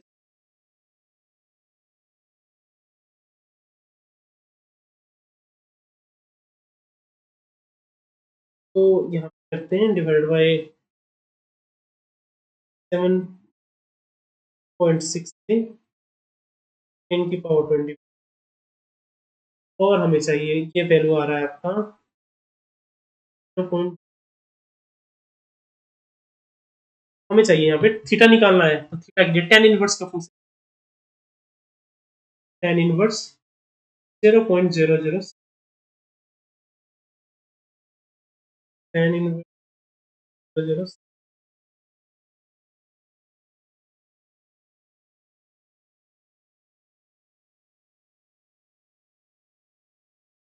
9 वैल्यू फिर से रॉन्ग लिखा है लग रहा है इस कैलकुलेटर। ये बहुत ही ज्यादा टाइम कंज्यूमिंग हो रहा था, मेरा एग्जाम में भी सेम ही था और यहाँ पे भी सेम हो रहा है।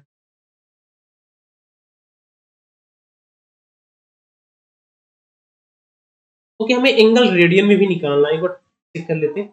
ये इतना आया हमारा, ये डिग्री में है, तो डिग्री को रेडियन में चेंज करने के लिए क्या हो जाएगा 0.395 इंटू 5 डिवाइडेड बाई 180, ठीक, तो इंटू 5 डिवाइडेड बाई 180, ये आ रहा है आपका 0.89989 इंटू 10 की पावर -3, ठीक है। यहाँ पे आंसर आ जाएगा आपका 6.8, फिर 6.9, नियरेस्ट इंटीजर तक करना है, तो ये हो जाएगा आपका 7। एक बार आंसर चेक कर लेता हूँ। आंसर कीजिए, आंसर क्या था, क्वेश्चन नंबर 57 है। 57 का answer count off to nearest integer. अच्छा, यहाँ पे 6, इसका भी रेंज में दिया है, पता नहीं 6.6 टू 7.4, तो 7 हमारा इसके बीच में ही है, तो हमारा आंसर राइट। हमें यहाँ पे नियरेस्ट इंटीजर में ही लिखना था, तो 7 ही है हमारा, ठीक है, क्लियर। चलिए फिर 58 का करते हैं, आगे बढ़ते हैं।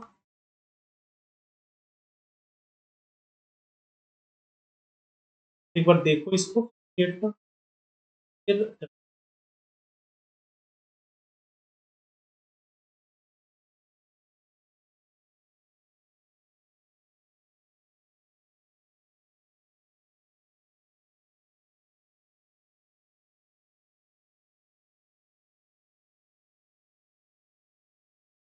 क्या हो यहाँ पे, हमारे पास इलेक्ट्रिक फील्ड दिया है, हमें पोटेंशियल डिफरेंस निकाल,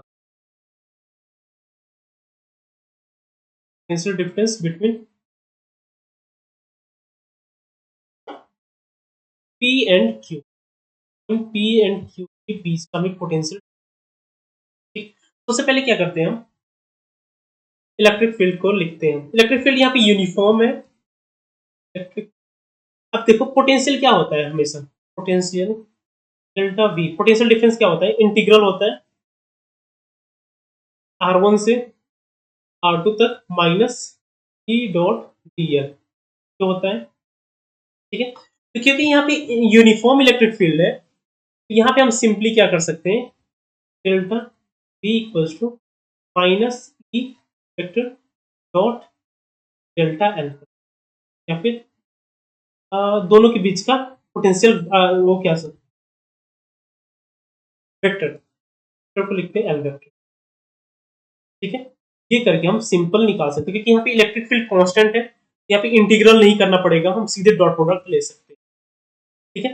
सबसे पहले इलेक्ट्रिक फील्ड को लिखते हैं। Electric field will be equal to E not cos theta, I head direction में हो जाएगा, plus E not sine theta, J head direction में हो जाएगा। ई नॉट हमारे पास 70 है, एंगल 60 डिग्री दिया है, तो कॉस 60 डिग्री कितना होता है, हाफ होता है, प्लस 70 इंटू साइन 60 डिग्री होता है √3/2 जे हेड होता है। तो इनका वेक्टर जो आ जाएगा 35 आई प्लस 35 √3 है। ये हो गया आपका इलेक्ट्रिक फील्ड वेक्टर फॉर्म में। ठीक है, अभी हमें निकालना है पोटेंशियल कहां से कहां तक निकालना है, पी एंड क्यू का निकालना है। ठीक है, पी एंड क्यू को डेल्टा सॉरी एल वेक्टर हो जाएगा आपका, पी का पोजीशन वेक्टर माइनस क्यू का पोजीशन, क्यू का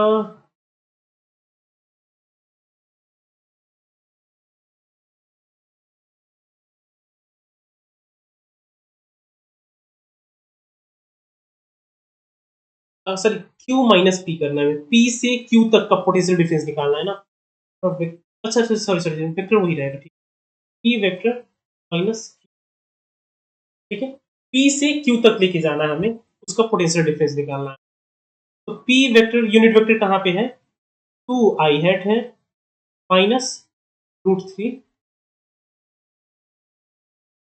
क्यू का पोजीशन वेक्टर √3 जे हैट था, और पी का unit vector sorry position vector 2 आई हैट था। तो अभी हमारा जो डेल्टा वी है पोटेंशियल निकालने के लिए माइनस ई, ई की जगह पे रखते हैं 35 √3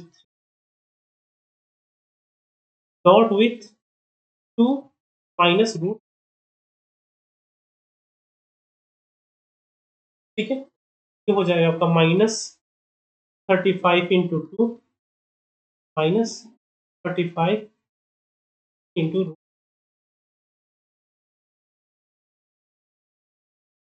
माइनस माइनस 70 माइनस, ये आपका बचेगा फाइनल आंसर वोल्ट। ठीक है, ये आ गया आपका पोटेंशियल आंसर आ गया। Round up to 1 decimal place बोला है, 1 डेसिमल प्लेस 35 एग्जैक्ट आंसर आया तो 30। ठीक है, is this clear? I think इसमें ज्यादा टफ होना चाहिए, हमें पी से क्यू तक का निकालना था, तो हमने पी से क्यू तक का वेक्टर निकाल दिया। वेक्टर कैसे निकालते हैं हम, पी माइनस क्यू, उसके पोजीशन वेक्टर को क्या करते हैं हम सब्ट्रैक्ट कर देते हैं। इलेक्ट्रिक फील्ड को हमने कंपोनेंट वाइज कर दिया, और दोनों का क्या किया हमने डॉट प्रोडक्ट निकाल दिया, और माइनस साइन सामने है ही, तो जब डॉट प्रोडक्ट निकाल दिया तो हमारा -35 आ रहा था, और सामने का माइनस साइन की वजह से वो पॉजिटिव हो गया।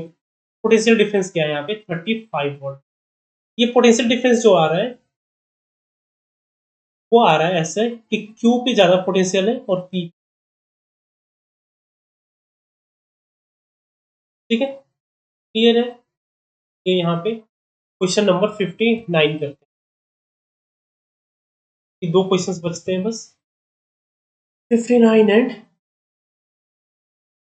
59 में क्या है, consider a simple pendulum of length L and time period T in a laboratory experiment. The time for 100 oscillations is measured to be 80 seconds using a stopwatch with least count 1 second. The gravitational constant is known with a percentage error of 5%. The percentage error in the measured length of the pendulum is, यहाँ पे हमें क्या चाहिए, error propagation का formula चाहिए। Error propagation में error propagation कैसे निकालेंगे, तो हमारे पास फॉर्मूला है, तो हमें पहले सबसे पहले क्या चाहिए होगा, टाइम पीरियड का रिलेशन चाहिए होगा एल और जी के फॉर्म में, 2 pi root small L by, ठीक है, तो हमें लेंथ का चाहिए, तो लेंथ के लिए क्या हो जाएगा, ये L will be equal to E square by 4 pi, ठीक है। तो परसेंटेज एरर अभी यहाँ पे क्या होगा, तो delta L by L equals to 2 times delta T by T plus delta G by, ठीक है। ये होगा आपका मैक्सिमम, ऐड करेंगे तो हाँ, ये आएगा आपका मैक्सिमम परसेंटेज एरर। तो हमें यहाँ पे मैक्सिमम या मिनिमम नहीं बोला है ना, तो हम यहाँ पे क्या करेंगे, इसका मिनिमम परसेंटेज एरर निकालेंगे। तो मिनिमम परसेंटेज एरर क्या होता है आपका, डेल्टा एल बाई एल का होल स्क्वायर टू, यहाँ पे percentage error 4 delta T by T whole square delta G by, ठीक है। यहाँ पे आप सिर्फ परसेंटेज एरर निकालना है तो दोनों तरफ रूट ले लेंगे, ये आएगा मिनिमम परसेंटेज एरर। ये परसेंटेज एरर हो जाएगा यहाँ पे अंडर रूट 4 इंटू, चलिए अभी देखिए टाइम पीरियड में परसेंटेज एरर कितना है।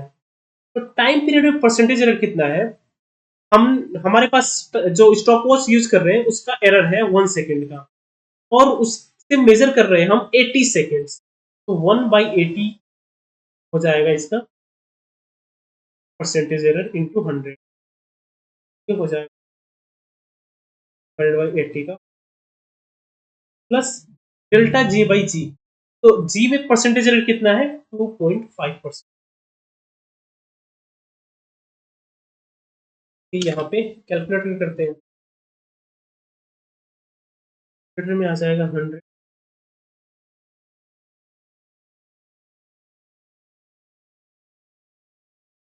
प्लस 5 का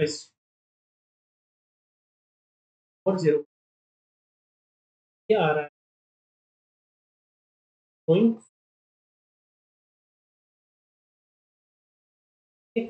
तो यहाँ पे हमें कितने राउंड राउंड ऑफ करना है,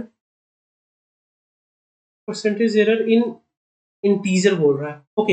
हमने ये किया तो हमारा नियरेस्ट इंटीजर के फॉर्म में नहीं आया ना, एक बार यही निकाल देते हैं, मैक्सिमम पॉसिबल एरर ही निकाल।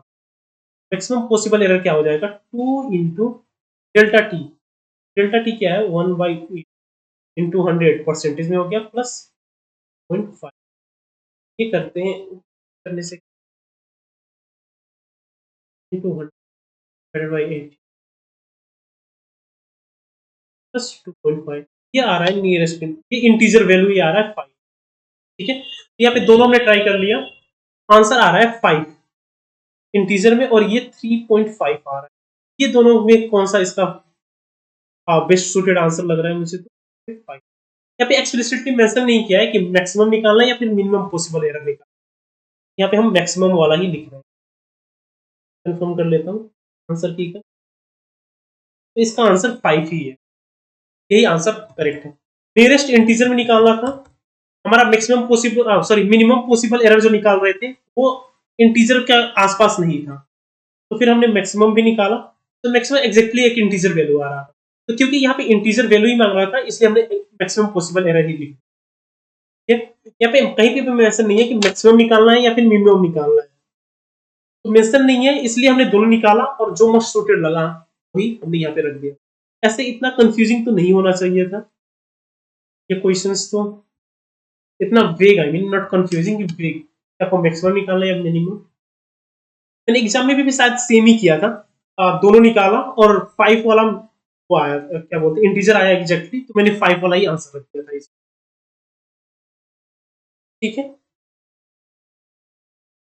चलिए फिर नेक्स्ट लास्ट क्वेश्चन पे जाते हैं, है हमारे पास नंबर।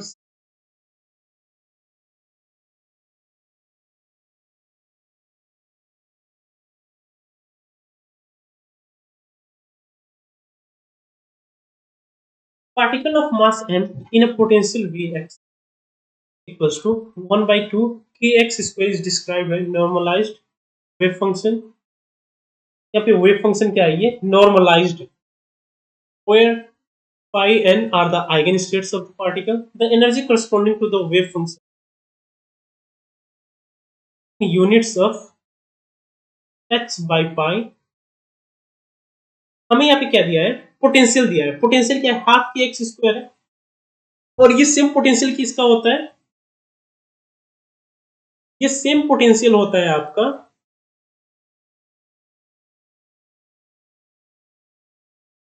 ये होता है आपका सिंपल हार्मोनिक पोटेंशियल है, simple harmonic, simple harmonic potential का p ऑफ x होता है आपका 1/2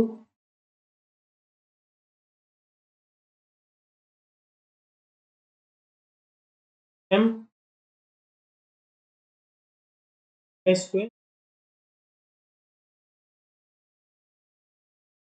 ठीक है। तो इस पोटेंशियल को हम इक्वेट करते हैं जो हमारा पोटेंशियल दिया हुआ है 1/2 के एक्स, यहाँ पे आ जाएगा आपका omega equals to root A by M, ठीक है। ये हार्मोनिक ऑसिलेटर का पोटेंशियल हो गया। और ये ओमेगा हमने क्यों निकाला, क्योंकि हमारा जो एनर्जी आइगन स्टेट होता है ना हार्मोनिक ऑसिलेटर, वो होता है आपका n प्लस एच कट, ये होता है आपका ई, एनर्जी आइगन स्टेट्स, ठीक है। तो यहाँ पे जो फाई एन है ना, फाई एन का कोरिस्पॉन्डिंग एनर्जी आइगन स्टेट्स इतने, ग्राउंड स्टेट के लिए ई जीरो होगा, एन की जगह पे जीरो रख देंगे, फिर 1 2 3 4 ये सारी वैल्यूज रखते जाएंगे, ठीक है। तो हमारे पास जो वेव फंक्शन दिया है, वेव फंक्शन क्या है, superposition of different wave function है। ये क्या है, n इक्वल्स टू 0 से इंफिनिट तक 2 की पावर रूट 2 की पावर प्लस n प्लस 1, और फिर फाइव ऑफ, यहाँ पे देखो आप फाइव वन का प्रोबेबिलिटी, यहाँ पे ये जो सामने है ये प्रोबेबिलिटीज है ना, तो पी जीरो ग्राउंड स्टेट के लिए क्या होगा, इसका स्क्वायर करेंगे तो प्रोबेबिलिटी आएगा ना, स्क्वायर करने से क्या होगा, रूट 2 की power minus n plus 1, P N,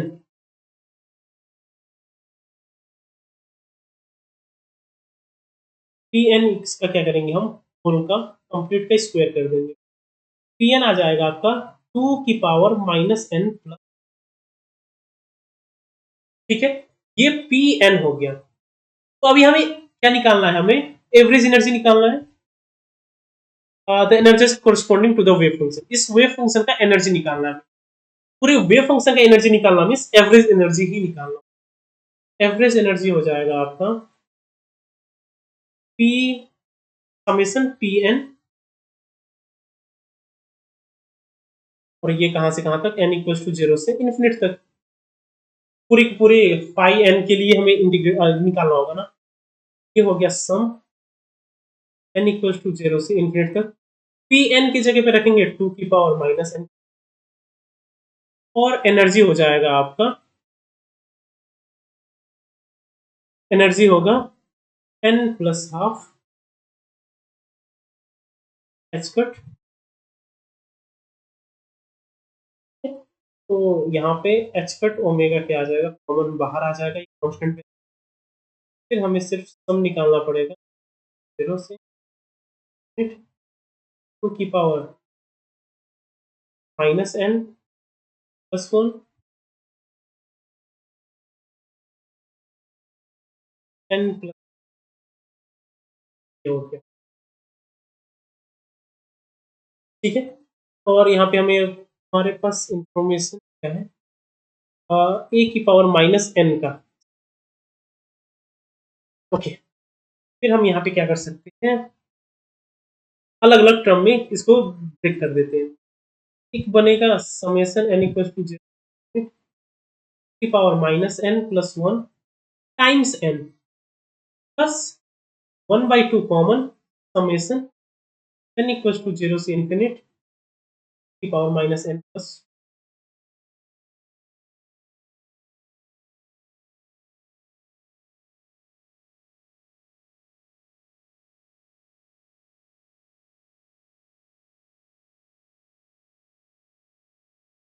okay. यहाँ पे प्लस 1 रख दे अगर, तो यहाँ पे माइनस कर सकते हैं, ये अच्छा रहेगा,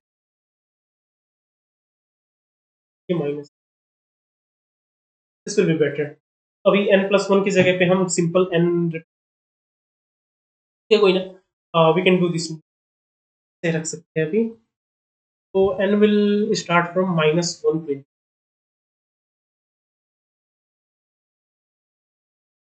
ओके। यहाँ पे मैंने ये क्यों किया, क्योंकि n+1 की हाफ की जगह पे मैंने क्या लिख सकता हूँ, n+1 माइनस हाफ लिख सकता हूँ। तो इस फॉर्म में लिखने से क्या होगा, अभी n+1 की जगह पे मैं सिंपल n लिख सकता हूँ या फिर m रख सकता हूँ, क्योंकि ये n जो है ये डमी वेरिएबल है। समेशन ये m इक्वल्स टू -1 से इंफिनिट -1 होगा या प्लस रखने से,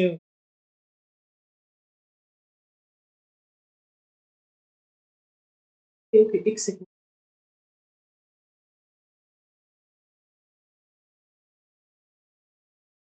ओके कोई ना, मैं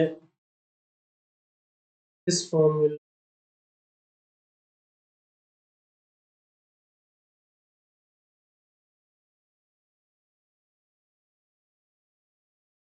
ये सिंप्लीफिकेशन ना करके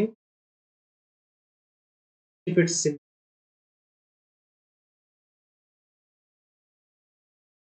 let's keep it this way. चलिए यहाँ पे इस सम का निकालते हैं अभी, ये सम क्या होगा। तो ये सम के लिए हम क्या करते हैं, ऐसे लिखते हैं, दोनों तरफ 2 की पावर, ये सम को एस एन लिखते हैं। मे भी आप लोगों ने सम का ये फॉर्मूला निकालना नहीं सीखा होगा, याद किया होगा आप लोगों ने, तो ये याद नहीं है इसलिए मैं ऐसे लिख रहा हूँ, सम इक्वल्स टू 1, एन की जगह पे जीरो रखने से क्या हो जाएगा, ये जीरो रखने से जीरो ही हो जाएगा ना, ये तो एग्जैक्टली। फिर ये सम को हम 1 से स्टार्ट कर सकते हैं, एन की जगह पे 1 से स्टार्ट कर सकते हैं, क्योंकि एन इक्वल्स टू जीरो पे जीरो ही आ रहा है, तो जीरो पे ऐड करना मतलब कोई फर्क नहीं पड़ रहा, वो टर्म को हम गायब करते हैं, 1 से स्टार्ट,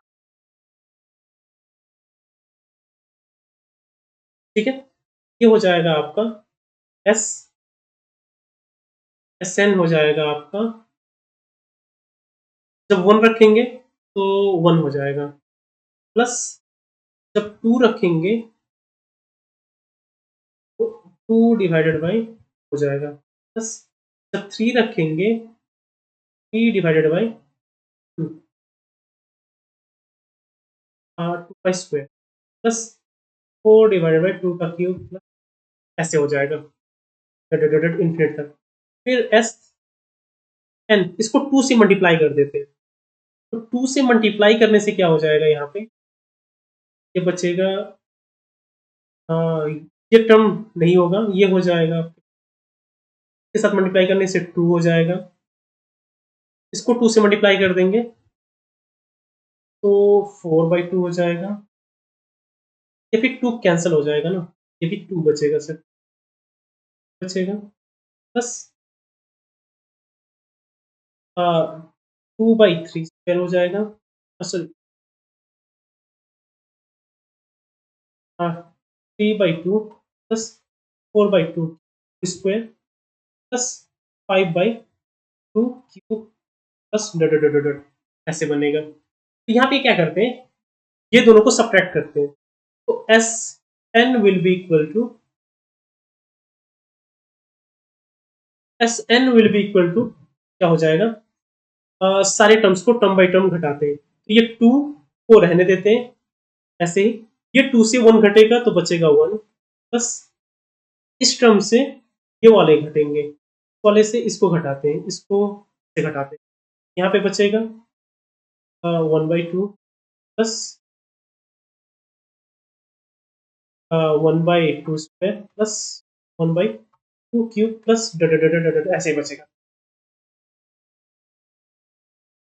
तो ये हो जाएगा आपका, +2 भी तो सामने है ना, 2 प्लस, तो ये हो जाएगा आपका 2 प्लस 1 डिवाइडेड बाई 1 माइनस, तो हो जाएगा 2 प्लस टू, तो एस एन हो गया आपका 4, ये पूरा टर्म हो गया, इसकी जगह पे रख सकते हैं हम 4, और यहाँ पे इसकी जगह पे रख सकते हैं हम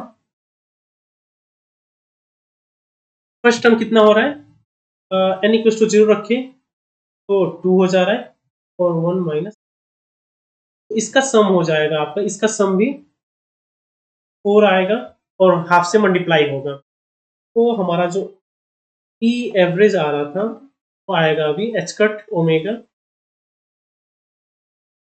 फर्स्ट वाला सम आ रहा है 4 प्लस हाफ इंटू 4, ठीक है, तो इसका आंसर हो जाएगा आपका एच कट ओमेगा।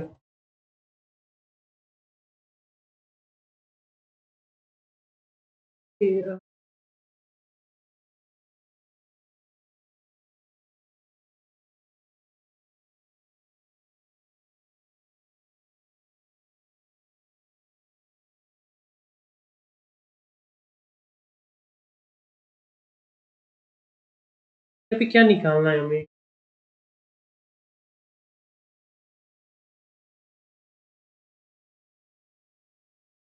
ओके हाँ यही निकालना है हमें, 6 एच कट ओमेगा आ गया, बट हमें चाहिए इस फॉर्म में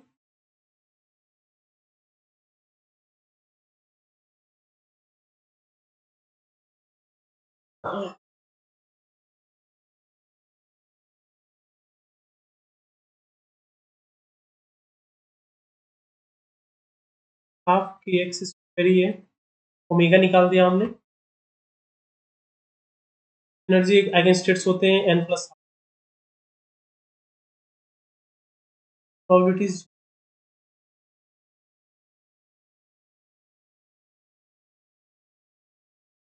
ओह नो, पूरा का पूरा माइनस है ना ये,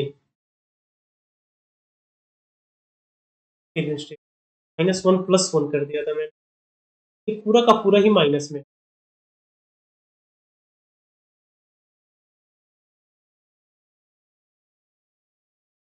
यहाँ पे भी पूरा का पूरा ही माइनस में है,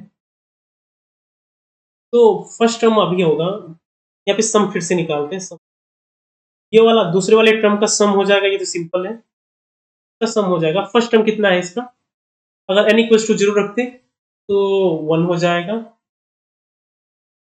टू की सॉरी फर्स्ट टर्म हो जाएगा 2 की पावर -1 डिवाइडेड बाय, ये हो जाएगा सिर्फ आपका 1, ये सिर्फ आ जाएगा सम 1 आ जाएगा। सिमिलरली यहाँ पे अगर देखें तो जब n इक्वल्स टू 1 रखेंगे तो ये 1/2 का स्क्वायर यही क्यूब होगा, ये 4 होगा, 5 होगा, 2 रखेंगे सॉरी 1 रखेंगे, जब 1 रखेंगे 1 divided by 2 square 2 divided by, हाँ ये रहेगा, फिर 2 से मल्टीप्लाई करते हैं, 2 से मल्टीप्लाई करने से आपका बनेगा 1/2 प्लस 2 का स्क्वायर प्लस 3/2 का क्यूब प्लस 4/2 का 5 प्लस अब यहाँ पे सब्ट्रैक्ट करने से ये फर्स्ट टर्म ऐसे ही बच जाएगा, ये बचेगा हाफ, फिर प्लस ये बाकी सारे हाफ, ऐसे फॉर्म में हाफ बनेगा, और फिर यहाँ पे बचेगा